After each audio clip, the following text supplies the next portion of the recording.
আসসালামু আলাইকুম এভরিওয়ান, কেমন আছেন আপনারা সবাই? আজকে আমার হচ্ছে রান্নার মেনু এই যে কাঁকরোল কাঁকরোল ভাজি করব। আর হচ্ছে অল্প কয়েকটা আমার ঢেঁড়স আছে, তো ফ্রিজের ঠান্ডায় ঢেঁড়সগুলো হচ্ছে কেমন একটু কালো কালো হয়ে গিয়েছে, মানে এতই ঠান্ডা ফ্রিজের। তো দেখি ওইটা দিয়ে আলু দিয়ে হচ্ছে বড় মাছ রান্না করবো।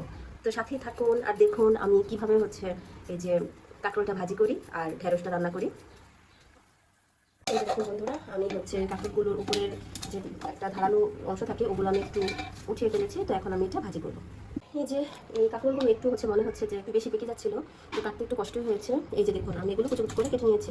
তো কাঁকরোল কাটা শেষ, এখন আমি ঢেঁড়সগুলো হচ্ছে কেটে নিব, তারপর পেঁয়াজ মরিচ কেটে ধুয়ে তারপর আপনাদের দেখাবো যে এটা আমি কিভাবে ভাজি করি আর তরকারিটা কিভাবে বসাই। আমি ঢেঁড়সগুলো সময় করে ধুয়ে কেটে রেডি করে ফেললাম, এই যে পেঁয়াজ কেটে ফেললাম। এখন আমি জাস্ট রান্নাটা বসিয়ে দিব। এই যে চুলাটা জ্বালিয়ে দিলাম। এখন আমি হচ্ছে তেলটা দিয়ে দিব, চুলাটা একটু শুকিয়ে আসার পরে অল্প করে তেল দিব, কারণ ভাজি থেকে পরে ভাজি হয়ে গেলে তেল অনেক বেশি হচ্ছে বের হয়, তখন খেতে এত বেশি একটা ভালো লাগে না। তেলটা একটু আসুক, তারপরে আমি পেঁয়াজ মরিচ এগুলো দিয়ে দিব। এই যে তেল চলে আসছে, আমি পেঁয়াজ দিয়ে দিলাম।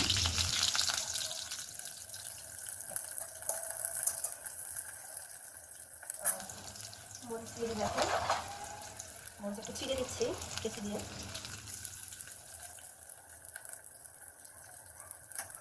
আর লবণ দিয়ে দিব তেলের মধ্যে, তাহলে পেঁয়াজটা তাড়াতাড়ি নরম হয়ে যাবে।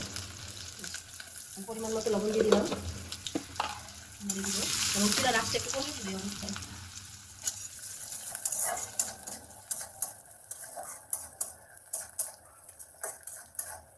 পেঁয়াজটা একদম যখন হয়ে গেল, একটু নরম হয়ে আসলো, এখন আমি হচ্ছে যে ধুয়ে রাখা কাঁকরোলগুলো দিয়ে দিব।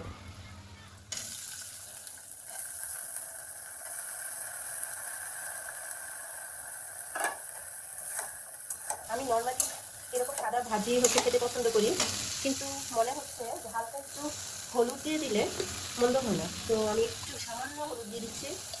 বেশি হলুদ দিলে কিন্তু আবার হলুদের একটা স্মেল আসবে, একদম সামান্য 1 চিমটি হলুদ আমি দিয়ে দিলাম।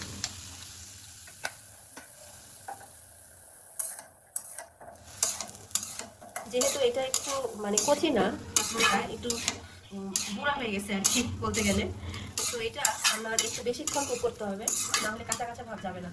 তো আমি এটার জালটা একটু কমিয়ে তারপরে হচ্ছে ঢাকনাটা দিয়ে দিই। এই ফাঁকে আমি ঢেঁড়সের তরকারির জন্য এই যে মাছটা ধুয়ে নিলাম এবং হলুদ মরিচ মাখিয়ে ফেললাম, এটা আমি ভাজতে দিয়ে দিব। আজকে আমার রান্না বসাতে অনেক দেরি হয়ে গিয়েছে, আমার হাজবেন্ড আবার ডিউটি থেকে চলে আসবে 2:30টার দিকে, তাড়াতাড়ি আমার রান্না শেষ করতে হবে এই সময়ের মধ্যেই।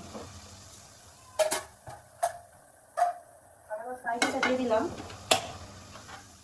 মাছ ভাজার জন্য, এবং ফ্রাই প্যানটা গরম হওয়ার জন্য আমি একটু অপেক্ষা করবো, তারপর তেল দিয়ে দিব। আমার যেহেতু সিলিন্ডার গ্যাস, তো মোটামুটি দেশের এই করুণ অবস্থাতেও ঝামেলা হচ্ছে না।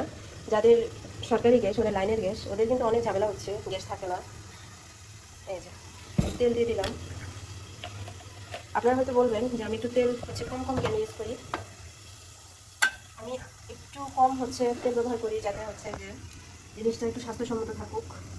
আর আমার হাজব্যান্ড বেশি তেল পছন্দ করে না। এই যে আমি এখন তেলটা আসলে মাছটা দিয়ে দিব, পরে আমি মাছগুলো দিয়ে দিলাম। আমরা যেহেতু মাত্র 2 জন, তাই 4 পিস মাছ দুপুরে রাতে খাওয়ার জন্য।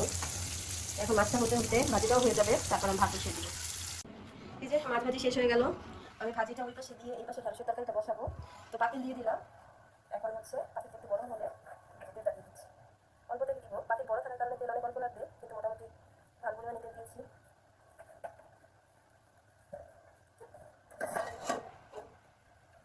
এখন আমি হচ্ছে পেঁয়াজ দিয়ে দিব।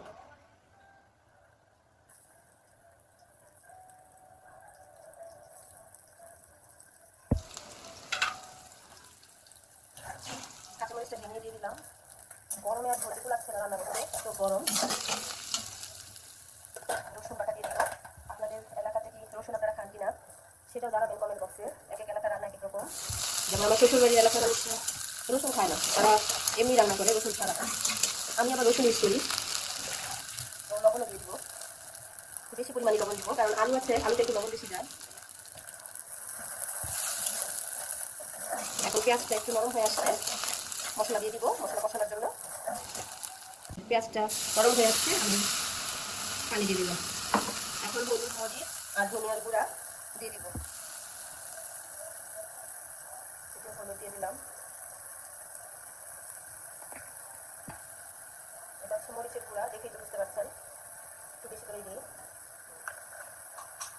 আজকে হাত থেকে সব জিনিস পড়ে যাচ্ছে, বাসায় মেহমান আসছে কিনা বুঝতে পারছি না, নাকি আমার এতই টায়ার্ড লাগছে যে কাজ করতে গিয়ে এরকম হচ্ছে বুঝতে পারছি না।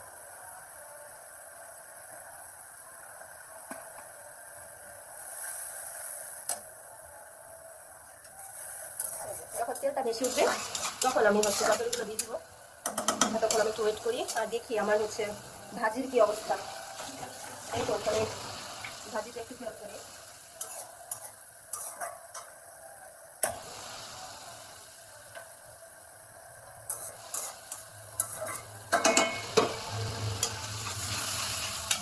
এই যে তেলটা বের হয়ে গেল মশলা থেকে, এখন মনে হচ্ছে তরকারিটা ঝাল হবে।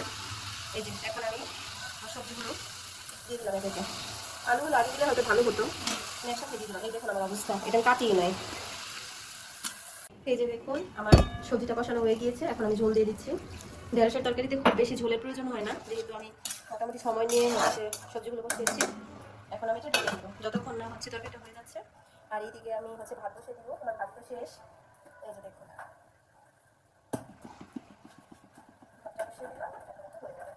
ভাত হতে হতে আমি আবার কিচেনটাও ক্লিন করে নিব।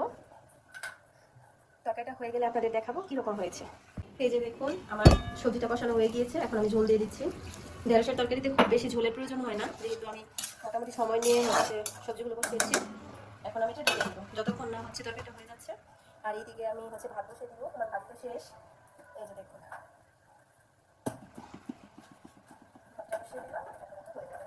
ভাত হতে হতে আমি আবার কিচেনটাও ক্লিন করে নিব। তরকারিটা হয়ে গেলে আপনাদের দেখাবো কীরকম হয়েছে। আমার ভাজির চেহারা কেমন হয়েছে, একটু ধনিয়া পাতাও দিয়ে দিয়েছিলাম।